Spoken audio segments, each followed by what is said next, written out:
ఆవుగాని Revanth sir ముచ్చట చెప్పినా కదా. ఇక ఇప్పుడు పండ్ల పని దొంగల ముచ్చట చెప్పుకుందాం. ఏమంటారు?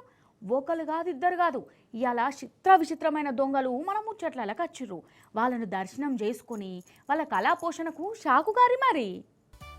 ఎంత తాగుబోతాడైనా గాని అన్నం పెట్టే కొలువు చేస్తున్నప్పుడు మందు తాగద్దు, డ్యూటీని పవిత్రంగా చేయాలి. ఆఖరికి దొంగతనమైన ఒక పద్ధతి, ఒక ప్లానింగ్, ఒక సిన్సియారిటీ గవన్నీ ఉండాలి. కానీ ఇగో ఈ దొంగోనికి గవేం లేవోలా. ఆఖరికి చూడు ఎట్లయిపోయిందో.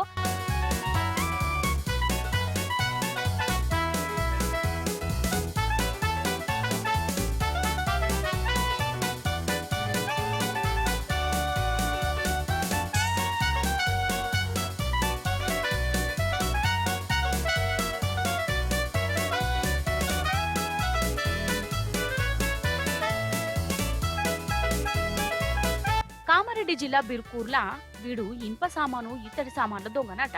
ఇగో ఈ ఇంట్లో దొంగతనం చేద్దామని డిసైడ్ అయిపోయిండు. పవ్వలేపిండు, గోడ దునికి ఇంట్లో వచ్చిండు. కానీ అంతల్నే వానికి మొత్తం నెత్తికెక్కినట్టున్నది. కొట్టేసిన సామాన్తోని ఆన్నే సోయి తప్పి పడిపోయిండు. జరసేపటికి ఇంటి ఓనర్ చూసి ఈ తాగుబోతు దొంగని పోలీసులకు పట్టించిండు.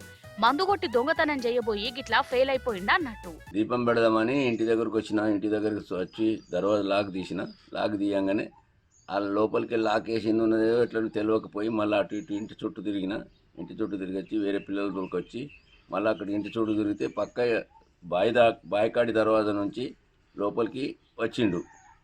ఎంతమంది దొంగ అక్కడి నుంచి వచ్చి మేము కూడా వచ్చినాం. ఎస్ఐకి వాళ్ళకి ఫోన్ చేసినాం. అడవు లోపలనే పండుకొని ఉన్నాడు. వానికి ఇక పట్టుకొని వెళ్ళి టౌన్లో అప్పచెప్పిండ్రు.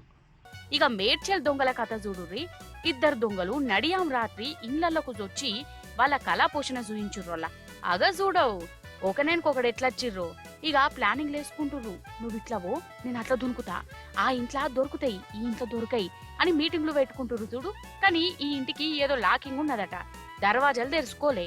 ప్లానింగ్ అంతా వేస్ట్ అయిపోయిందని గులుక్కుంటా ఇంకో ఇంటికి పోయిర్రోలా దొంగతనానికి.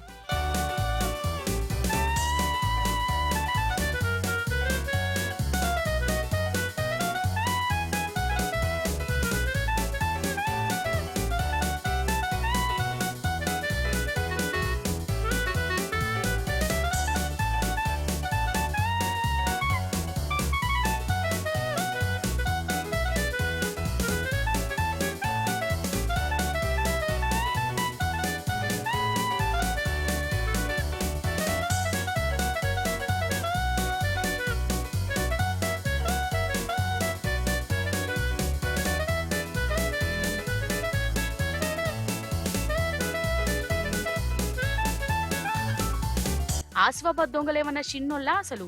అగో పొద్దుగాలనే ఇద్దరు బండి మీద వచ్చిర్రు చూడుర్రి. ఇంటి ముంగటికొచ్చి ఒక పెద్దవ్వను పిలిచిర్రు. ఆమెను మాటలలో పెట్టినట్టు చేసి అగ చూడవు.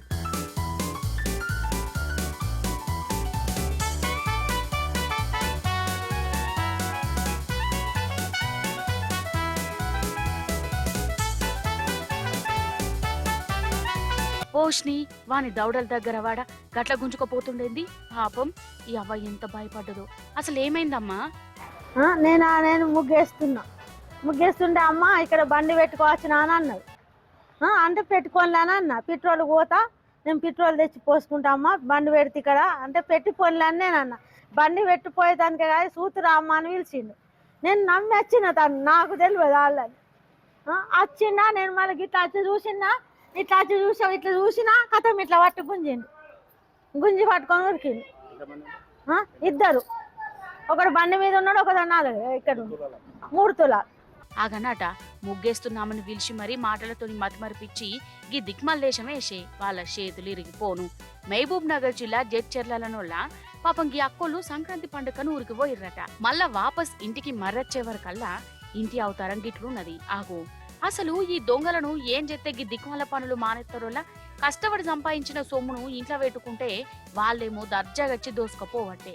ఇట్లా దొంగ సొమ్ముతోని ఏం బాగుపడతారు? తిండి ఏం పైకి పడుతుంది?